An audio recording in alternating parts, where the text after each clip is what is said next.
한국복음서원은 미국 복음주의 출판사 협의회인 ECPA의 정회원이자 투표권 행사 멤버인 LSM에서 출간한 영적 서적들을 번역, 출판하고 있습니다.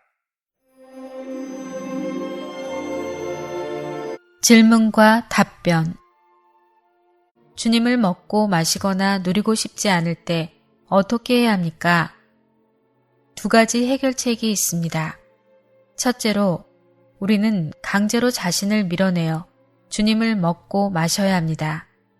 우리는 심지어 원하지 않을 때에도 반드시 주님을 먹고 마셔야 합니다.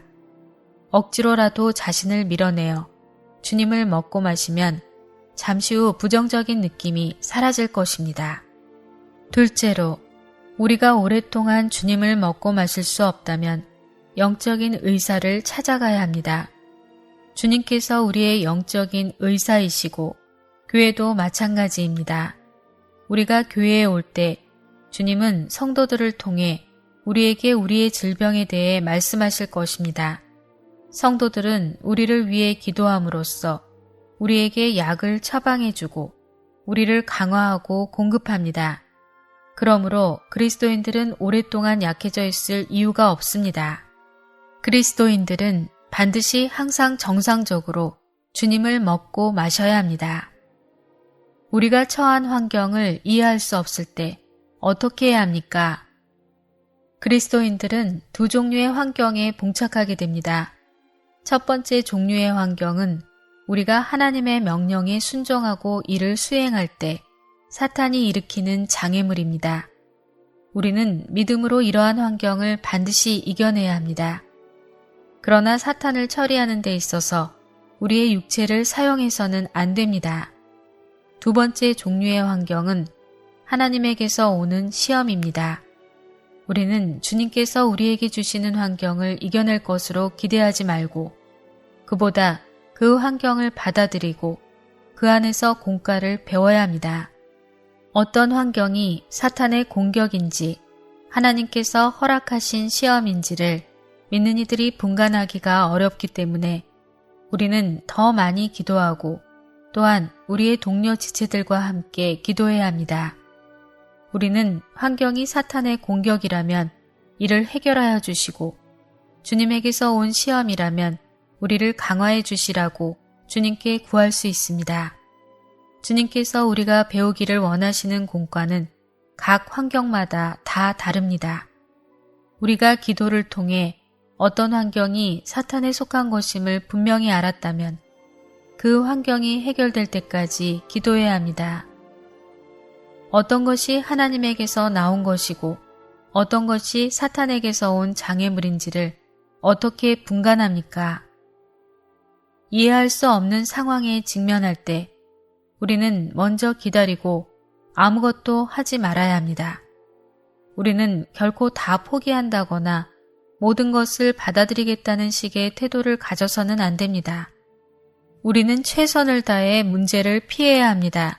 피할 수 있는 것은 피하고 피할 수 없는 것은 주님의 손에 맡겨야 합니다. 예를 들어 어떤 형제가 자동차가 자기를 치려하는데 이를 보고는 가만히 서서 이것이 사탄에게서 온 공격인지 주님에게서 온 시험인지 잘 모르겠다 라고 말해서는 안 됩니다. 당연히 그는 자동차에 치이는 것을 피해야 합니다. 그러나 그 중에는 아무리 우리가 피하려고 노력해도 피할 수 없는 것들이 있습니다. 이런 환경은 기꺼이 복종하고 받아들여야 합니다.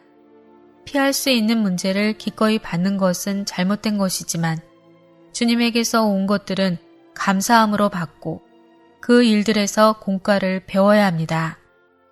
주님은 한순간에 우리에게 그분의 뜻을 계시하십니까? 아니면 그분께서 점진적으로 계시하시도록 우리가 기다려야 하는 것입니까? 주님의 뜻에 대하여 분명하게 되는 것은 쉽지 않은데 왜냐하면 그 안에는 많은 복잡한 사항들이 포함되어 있기 때문입니다. 원칙적으로 주님은 어떤 문제에 대해 우리가 모든 것을 알게 하시지는 않습니다. 종종 그분은 우리에게 조금씩 계시해 주십니다. 이렇게 하실 때 우리는 항상 주님을 앙망하고 그분께 가까이 나아가며 그분을 의지할 것입니다. 하나님께서 아브라함을 부르셨을 때 그분은 내가 내게 보여줄 땅으로 가라 라고 말씀하셨습니다. 그러나 아브라함은 어디로 가야 할지 몰랐습니다. 하나님은 아브라함에게 목적지를 말씀해 주시지 않았습니다. 하나님께서 아브라함에게 목적지를 말씀하셨다면 아브라함은 여호와 하나님께 의지할 필요가 없었을 것입니다. 아브라함은 한 걸음씩 하나님을 따라야 했습니다. 그는 하루에 한 걸음 걷고 다음 날 또 한 걸음을 걸었습니다. 하나님께서 그의 안내자이셨기 때문에 아브라함은 하나님을 놓칠 수 없었습니다. 하나님께서 아브라함에게 지도를 주지 않으셨기 때문에 아브라함은 하나님을 버릴 수가 없었습니다.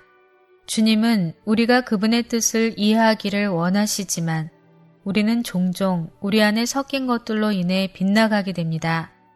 바보 자매님은 주님을 알았습니다.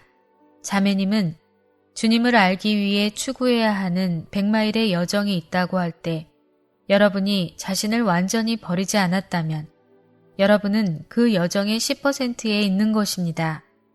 그러나 여러분이 자신을 버렸다면 이미 99마일을 완주한 것입니다. 라고 말했습니다. 이것은 주님의 뜻을 아는 데 있어 자아가 가장 큰 문제임을 보여줍니다. 어떤 선장이 지도와 나침반을 가지고 항해를 했는데도 배를 산기슭 쪽으로 몰고 간 이야기가 있습니다. 그는 왜 배가 자꾸 산기슭 쪽으로 향하는지 설명할 수가 없었습니다. 나중에 몇몇 전문가들이 그 산에 자철석이 많이 매장되어 있어서 이것이 나침반에 영향을 준 것을 발견했습니다. 이것은 매우 좋은 예화입니다. 자아는 자철석이 아주 풍부하기 때문에 그리스도인에게 영향을 주어 자신의 관념대로 성경을 읽거나 자신의 사상에 따라 하나님의 뜻을 생각하게 만들 수 있습니다. 그러한 그리스도인들은 나침반이 망가진 배와 같습니다. 우리가 하나님의 뜻을 알고자 원한다면 순수해야 하고 주님을 신뢰하며 한 걸음 한 걸음씩 긴밀하게 그분을 따라야 합니다. 우리는 절대로 한순간에 그분의 뜻을 알 수 있을 것으로 기대해서는 안 됩니다. 주님을 따르는 여정에 있어서 어떤 문제에 얽혀 있다고 느껴질 때 우리는 반드시 우리의 자아를 포기해야 합니다.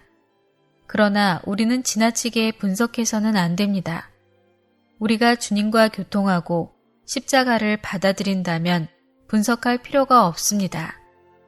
저는 아직도 주님께 드린 저의 헌신에 대해 강한 느낌을 가지고 있지만 주님의 분명한 부르심이 부족합니다.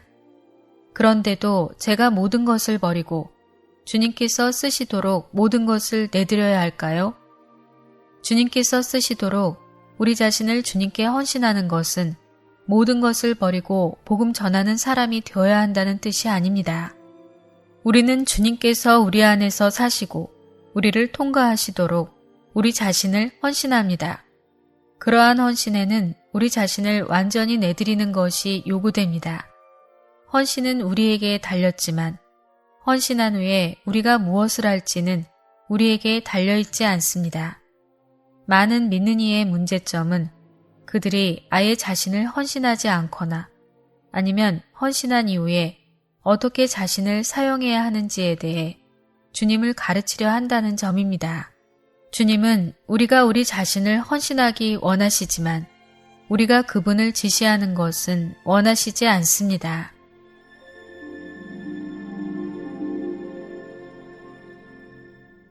본 메시지가 수록된 도서에 관심 있으신 분들은 인터넷 검색창에 한국복음서원 쇼핑몰 또는 1600-3191로 전화 주시면 감사하겠습니다. 리디북스에서 전자책으로도 구입이 가능합니다.